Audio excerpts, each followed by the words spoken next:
베냐민 지파에 기스라 이름하는 유력한 사람이 있으니 그는 아비엘의 아들이요 스롤의 손자요 베고라스의 증손이요 아비아의 현손이며 베냐민 사람이더라. 기스에게 아들이 있으니 그의 이름은 사울이요 준수한 소년이라. 이스라엘 자손 중에 그보다 더 준수한 자가 없고 키는 모든 백성보다 어깨 위만큼 더 컸더라. 사울의 아버지 기스가 암나기들을 잃고 그의 아들 사울에게 이르되 너는 일어나 한 사원을 데리고 가서 암나기들을 찾으라 하매 그가 에브라임 산지와 살리사 땅으로 두루 다녀 보았으나 찾지 못하고 사알림 땅으로 두루 다녀 보았으나 그곳에는 없었고 베냐민 사람의 땅으로 두루 다녀 보았으나 찾지 못하니라. 그들이 숲 땅에 이른 때에 사울이 함께 가던 사원에게 이르되 돌아가자 내 아버지께서 암나기 생각은 고사하고 우리를 위하여 걱정하실까 두려워하노라 하니 그가 대답하되 보소서 이 성읍에 하나님의 사람이 있는데 존경을 받는 사람이라 그가 말한 것은 반드시 다 응하나니 그리로 가사이다. 그가 혹 우리가 갈 길을 가르쳐 줄까 하나이다 하는지라. 사울이 그의 사원에게 이르되 우리가 가면 그 사람에게 무엇을 드리겠느냐 우리 주머니에 먹을 것이 다하였으니 하나님의 사람에게 드릴 예물이 없도다 무엇이 있느냐 하니 사원이 사울에게 다시 대답하여 이르되 보소서 내 손에 은 한 세겔의 4분의 1이 있으니 하나님의 사람에게 드려 우리 길을 가르쳐달라 하겠나이다 하더라. 옛적 이스라엘에 사람이 하나님께 가서 물으려 하면 말하기를 선견자에게로 가자 하였으니 지금 선지자라 하는 자를 옛적에는 선견자라 일컬었더라. 사울이 그의 사원에게 이르되 내 말이 옳다 가자 하고 그들이 하나님의 사람이 있는 성읍으로 가니라. 그들이 성읍을 향한 비탈길로 올라가다가 물길으로 나오는 소녀들을 만나 그들에게 묻되 선견자가 여기 있느냐 하니 그들이 대답하여 이르되 있나이다. 보소서 그가 당신보다 앞서갔으니 빨리 가소서. 백성이 오늘 산당에서 제사를 드리므로 그가 오늘 성읍에 들어오셨나이다. 당신들이 성읍으로 들어가면 그가 먹으러 산당에 올라가기 전에 곧 만나리이다. 그가 오기 전에는 백성이 먹지 아니하나니 이는 그가 제물을 축사한 후에야 청함을 받은 자가 먹음이니이다. 그러므로 지금 올라가소서 곧 그를 만나리이다 하는지라. 그들이 성읍으로 올라가서 그리로 들어갈 때에 사무엘이 마침 산당으로 올라가려고 마주 나오더라.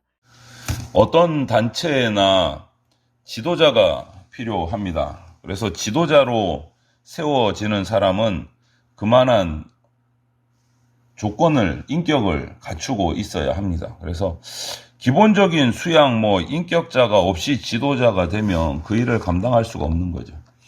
요즘에 우리나라도 지금 정치계가 정신이 없죠. 대통령 선거도 있었고, 또 조금 있으면 또 지자체 단체장들 구청장 시장 국회의원 또 보궐선거도 있고 계속해서 지도자를 뽑는 선거가 요즘에 계속 이어지고 있는데 그 지도자로 세움을 받는 인물들이 기본적인 조건이 갖춰져 있지 않으면 그 사람이 세워지면 그 단체는 참 힘들어지고 고통스러워지는 거죠. 다른 사람에게 피해가 가기 때문에 준비되어 있지 않은 사람이 지도자로 세워지면 오늘 본문을 보면 사울이라는 사람이 등장을 합니다. 이 사울은 이스라엘 백성이 어저께 본문에서 우리가 묵상한 것처럼 하나님을 거부하고 왕을 세워달라 요구한 후에 이스라엘의 왕이 될 자로 나타난 사람이 바로 사울이에요. 그래서 오늘 우리가 이 본문 말씀을 통해서 사울이 이스라엘의 초대 왕이 될 수 있었던 조건들, 어떤 사람인가 사울이 그것을 살펴보고 지도자라면 이 정도는 돼야 되겠구나. 지도자가 갖춰야 될 이런 것들을 조건들을 우리가 한번 살펴보면 좋겠습니다. 그리고 우리 성도, 저와 여러분들 모두가 하나님께 부름받아서 자녀가 된 백성으로서 하나님이 세상에 보낸 복음의 지도자예요. 그래서 나는 어떻게 준비되어야 되는가? 이런 것들도 우리가 한번 살펴보아야 될 것 같아요. 먼저 사울이라는 인물을 보면 1절부터 4절을 보면 작은 일에 충성한 사람이었습니다. 작은 일에. 2절 말씀을 보면 이스라엘 중에서 사울은 가장 준수했고 키도 모든 백성들보다 어깨 위로 더했고 이렇게 증거하고 있어요. 이 외모에 대한 평가가 먼저 나왔어요. 준수했고 키도 컸다. 그런데 그 뒤에 말씀을 읽어보면 외모적인 것뿐만 아니고 이스라엘의 왕이 될 만한 자격을 사울은 갖추고 있었습니다.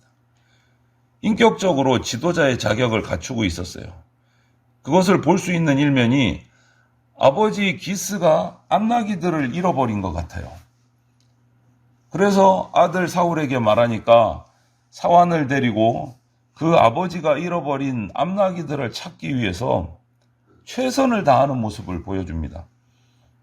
그냥 문 앞에 조금 자기 마을 얼쩡얼쩡 하다가 아버지 못 찾았습니다. 이것이 아니고 자기 마을을 벗어나서 살리사 땅으로 사알림 땅으로 심지어는 다른 지파의 땅 그 지역까지 널리 그냥 다 다니면서 찾고 있는 모습을 봐요. 해가 지도록 애타게 찾고 있는 모습을 봐요. 이처럼 작은 일에 최선을 다하는 사람이 큰 일을 감당할 수 있다라고 성경은 가르치고 있어요. 저와 여러분들 성도된 사람도 마찬가지입니다. 세상 속에서 살아가면서 하나님이 나에게 맡기신 사소한 일에서부터 충성과 성실함을 보여야 하나님께서 우리에게 더 큰 일을 맡기신다. 작은 일에 충성하지 못하는 사람에게 하나님께서 하나님 나라의 큰 일을 맡긴다? 그거는 사실 우리가 생각해도 그거는 아닌 거죠. 그렇게 맡기시지도 않고. 그런데 우리 사람들은 일반적으로 이렇게 얘기합니다. 나 정도 되면 이 정도 일은 해야 돼. 큰 일을 맡겨야 내가 잘하지. 작은 일 저건 아무나 다 해도 돼. 나는 큰 일 할 사람이야. 이렇게 생각하고 살아간다는 거예요. 그런데 그런 생각은 정말 착각이고 오해다.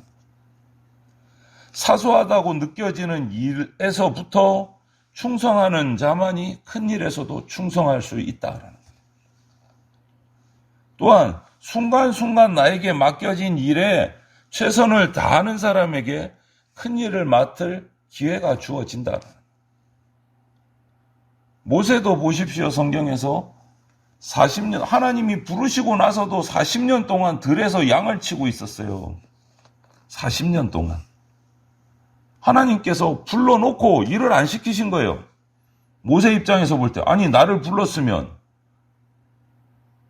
나를 몰아내셨으면 뭔가 아무런 것도 없이 왕자의 자리를 빼앗기고 도망치듯이 나와서 광야에서 40년 목자 생활을 했어요. 그리고 나서 하나님이 애굽으로 보내서 이스라엘을 구원하게 하셨어요. 양치는 일부터 충성을 다하는 모습을 보일 때 그것조차도 하나님께서 준비하신 연단의 과정이고 훈련의 과정이다라는 그런 사람에게 그것을 이겨내고 거기에 충성하는 사람에게 하나님께서 사명을 주신다는 우리 그리스도인은 작은 일에서부터 충성해서 성실하게 행할 때 하나님의 큰 도구로 사용받는 그러한 복을 누리게 된다. 또 한 가지 사울은 부모를 사랑하는 마음을 가진 사람이었어요. 작은 일에 충성하는 그 장점뿐만 아니고 부모를 기억하고 부모를 생각하는 마음을 가진 사람이었어요. 오늘 오랫동안 잃어버린 암나귀를 찾으러 다녔습니다. 그런데 못 찾았어요.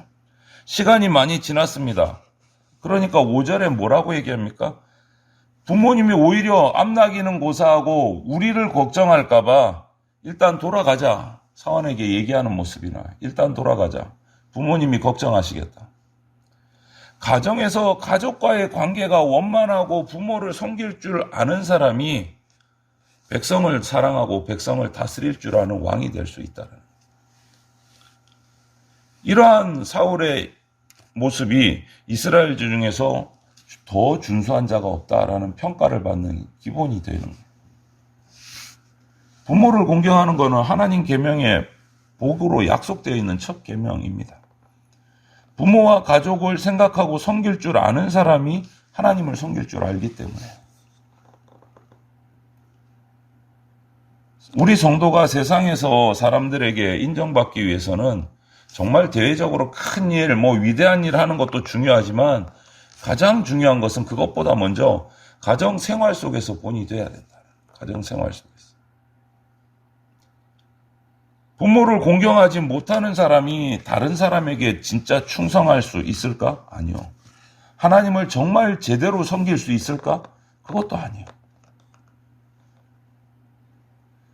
부모와 가족들을 섬기고 공경함으로 세상 사람들에게 본이 되지 못하면서 우리가 복음을 전한다? 그것도 사실 말이 안 돼요. 효과가 없는 거예요. 그런 복음 전파는. 부모를 거역하고 부모를 괴롭히는 것이 오히려 말세의 특징이 되어버리는 이 악한 세상에서 부모를 공경하고 가족들과 화목하는 것이 점점점 약해지는 이 세상에서 우리는 주 안에서 부모를 공경하라는 하나님의 말씀을 기억하고 명심하고 순종해야 된다. 우리가 그럴 때 세상에서 더 빛나고 세상에서 더 인정받는 주님의 일꾼으로 세워질 수 있다라는 거예요. 그때 하나님께서 우리를 사용하십니다. 우리를.